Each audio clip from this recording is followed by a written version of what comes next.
आज के इस वीडियो में हम बात करने वाले हैं एसबीआई के पीएसयू म्यूचुअल फंड वर्सेस कौन के स्मॉल कैप म्यूचुअल फंड के बारे में। तो सबसे पहले हम इन दोनों म्यूचुअल फंड के पास रिटर्न्स के बारे में जान लेते हैं। तो एसबीआई के पीएसयू म्यूचुअल फंड ने एक साल में 62.2% का, जबकि कौन के स्मॉल कैप म्यूचुअल फंड ने एक साल में 56.2% का। 3 साल में एसबीआई के पीएसयू म्यूचुअल फंड ने 40% का, जबकि कौन के स्मॉल कैप म्यूचुअल फंड ने 33.6% का। 5 साल में एसबीआई के पीएसयू म्यूचुअल फंड ने 28.3% का, जबकि कौन के स्मॉल कैप फंड ने 49.8% का रिटर्न्स इन्वेस्टरों को लाकर दिया हुआ है। और ये इतना रिटर्न्स आपको क्यों लाकर दे रहे हैं, कभी आपने सोचा इसके बारे में?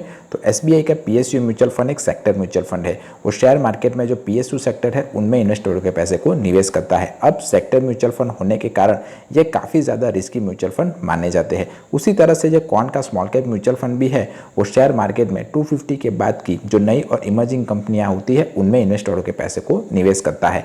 अब नई और इमर्जिंग कंपनियां होने के कारण भी ये म्यूचुअल फंड काफ़ी ज़्यादा रिस्की म्यूचुअल फंड माने जाते हैं। तो एक बात आप गांठ बांध के रख लीजिए, जिस किसी में भी आपको ज़्यादा रिटर्न्स की गारंटी मिलती है वो इंस्ट्रूमेंट आप रिस्की इंस्ट्रूमेंट माना जाता है। आप मेरी इस बात से सहमत है या नहीं, मुझे कमेंट करके बताइए। अगर आप एसबीआई के पीएसयू म्यूचुअल फंड में अपनी एसआईपी चालू करवाना चाहते हो तो मिनिमम एसआईपी अमाउंट 500 रुपीज़, जबकि कौन के स्मॉल कैप म्यूचुअल फंड में आप 1000 रुपीज़ की एसआईपी के साथ चालू कर सकते हो।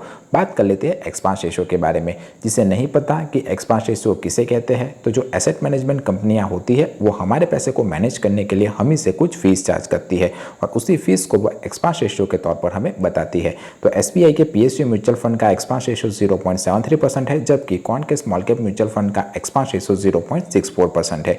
बात कर लेते हैं एनएवी के बारे में। एनएवी यानी कि नेट एसेट वैल्यू, जिसकी वैल्यू हर दिन चेंज होती रहती है। मान लीजिए कि आपने किसी म्यूचुअल फंड में 1000 रुपीज़ निवेश किए, तो 1000 डिवाइडेड बाय अगर आप एनएवी करोगे तो जो भी अमाउंट आपको मिलेगी उतने के यूनिट्स आपको अलॉट होंगे। मार्केट अच्छा रहा तो आपको कम यूनिट अलॉट होंगे, मार्केट बुरा रहा तो ज़्यादा यूनिट अलॉट होंगे। इसीलिए मैं आपको हर बार कहता रहता हूँ कि आप जब कभी भी किसी भी म्यूचुअल फंड में निवेश करें तो लॉन्ग टर्म के लिए कीजिए। लॉन्ग टर्म से मेरा मतलब है 5 साल 10 साल या उससे ज़्यादा के लिए, तभी कंपाउंडिंग इंटरेस्ट का इफेक्ट आपको अपने निवेश किए मनी पर देखने को मिलेगा।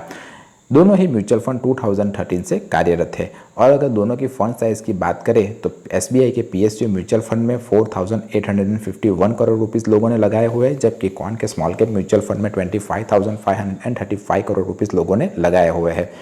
एग्जिट लॉट की बात करें तो अगर आपने 30 दिनों के भीतर एसबीआई के पीएसयू म्यूचुअल फंड से अपने पैसे को निकाल लिया तो आपको 0.50% का एग्जिट लॉट चार्ज देना पड़ेगा। और अगर आपने कौन के स्मॉल कैप म्यूचुअल फंड में 1 साल से पहले अपने निवेश के पैसे को निकाल लिया तो आपको 1% का एग्जिट लॉट चार्ज देना पड़ेगा। और अब हम देख लेते हैं कि दोनों म्यूचुअल फंड ने किन किन कंपनियों में इन्वेस्टरों के पैसे को निवेश किया हुआ है। तो एसबीआई के पीएसयू फंड ने State Bank of India, GAIL India Limited, Power Grid Corporation of India Limited, NTPC Limited, Bharat Electronic Limited, Coal India Limited, Life Insurance Corporation of India Limited, Petronet LNG Limited, General Insurance Corporation of India Limited, SBI Life Insurance Limited कैसी कंपनियों में इन्वेस्टरों के पैसे को निवेश किया हुआ है। जबकि कौन के स्मॉल कैप फंड ने RBL bank, Adani power, Poly Medicure, Sun TV network, Aditya Birla fashion एरेटा limited, Bikaji food international limited, Aegis logistic limited, HFCL limited, Jio financial service limited और रिलायंस इंडस्ट्री लिमिटेड जैसी कंपनियों में इन्वेस्टरों के पैसे को निवेश किया हुआ है।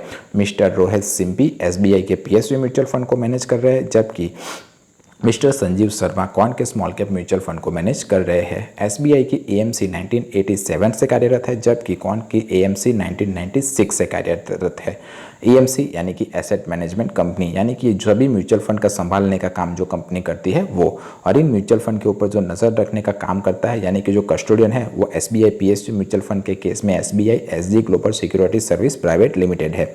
इन दोनों के जो कागजी काम को मैनेज करने का काम करता है वो एसबीआई पीएसयू म्यूचुअल फंड में कैम्प्स करता है, जबकि कौन के स्मॉल कैप के केस में वो केफिनटेक करता है। ये दोनों ही कंपनियां ही कागजी काम को मैनेज करती है। अब हम देख लेते हैं कि इन दोनों म्यूचुअल फंड पर कितना टैक्स लगेगा। तो अगर आपने 1 साल के भीतर अपने निवेश किए पैसे को निकाल लिया तो आपको 20% का short term capital gain tax निकाली हुई पूरी रकम पर देना पड़ेगा।